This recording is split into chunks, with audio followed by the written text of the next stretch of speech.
ভাবো তো, রাস্তা দিয়ে তুমি হেঁটে হেঁটে যাচ্ছ আর হঠাৎ দেখলে কেউ একা একা নাচছে, কোনো মিউজিক ছাড়াই।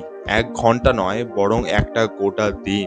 সাংঘাতিক ব্যাপার তো তখন যখন সে নাচতে নাচতে মারা যায়। না, এটা কোনো গল্প নয়, এটা একটা সত্যি ঘটনা। ঘটেছিল 1518 সালে ইউরোপে। জুলাই 1518, ফ্রান্সের স্টার্সবার্গ শহর। এক মহিলা, ফ্রাও এফিয়া, হঠাৎ রাস্তায় নাচতে শুরু করলেন। কোনো গান নেই, কোনো পার্টি নেই, তবুও তিনি নাচতে শুরু করেছিলেন। এমনকি 3-4 দিন পরেও তিনি নেচে গিয়েছিলেন।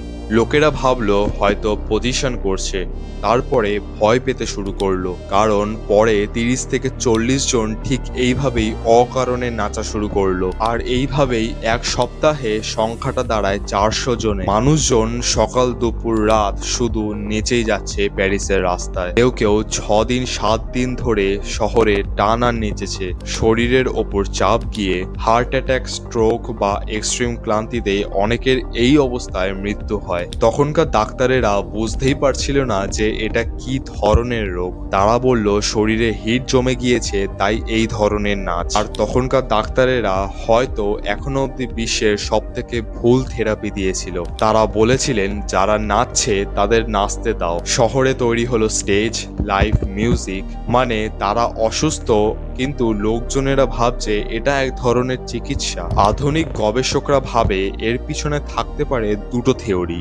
প্রথমটা মাস হিস্টোরিয়া। লোকেরা মানসিকভাবে এত স্ট্রেসে ছিল যুদ্ধ, দুর্ভিক্ষ এবং অসুখের ফলে যে এক ধরনের গ্রুপ খুব প্যানিক হয়ে উঠেছিল। মানে গ্রুপের একজন যা করে বাকিরা অজান্তে সেটা কপি করে। দ্বিতীয় থিওরি মনে করা হয় বিষাক্ত রুটি। তখন রুটিতে এক ধরনের ছত্রাক লাগতো যেটা প্রাকৃতিক LSD।